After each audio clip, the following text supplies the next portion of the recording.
par le confinement d'une part, par la fermeture des commerces non essentiels comme les fleuristes. Fabienne Lissac de notre bureau de Paris.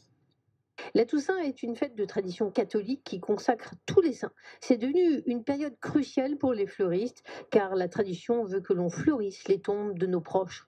Dans un contexte où la mort rôde du fait de la pandémie et des attaques terroristes contre les églises, les cimetières et les lieux de culte sont particulièrement protégés. Et les propos du chef de l'État, plus conciliants concernant les obsèques, soulagent légèrement. Quant aux cimetières en cette période marquée par la Toussaint, ils demeureront ouverts et je veux que nous puissions continuer à enterrer dignement nos proches. Triste monde où l'ouverture des cimetières aux horaires habituels, contrairement au premier confinement, est considérée comme une rare bonne nouvelle. C'est important que les cimetières restent ouverts et aussi qu'on ait les fleuristes aient pu rester ouverts aussi pour qu'on puisse dignement pouvoir commémorer et se recueillir. C'est mon père. Voilà, qui est décédé en septembre, dont le Covid, ouais, mais voilà, c'est une victime. Je suis venue voir mon père, qui est décédé il y a 10 ans.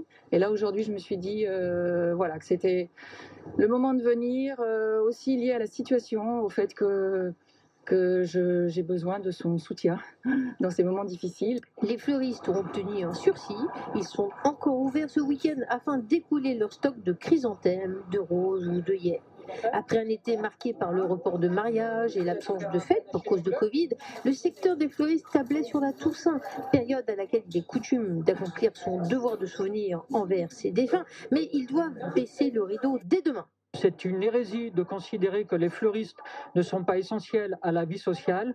Nous créons du lien tous les jours. Il y a un événement qui est à souligner, c'est un élan de solidarité de nos citoyens pour soutenir leurs fleuristes. Depuis le déconfinement, l'activité était très bonne, très soutenue. On a réussi à sauver la fête des mères et depuis la rentrée, l'activité était encore bonne. Et là, ça va être véritablement un coup d'arrêt pour notre activité.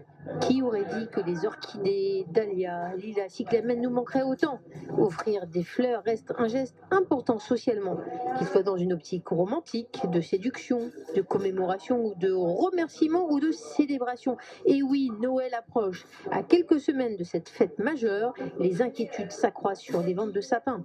Depuis le début de la crise sanitaire, 2000 fleuristes ont fermé définitivement leurs boutiques. Le bilan est catastrophique, qu'on le dise avec des fleurs ou sans.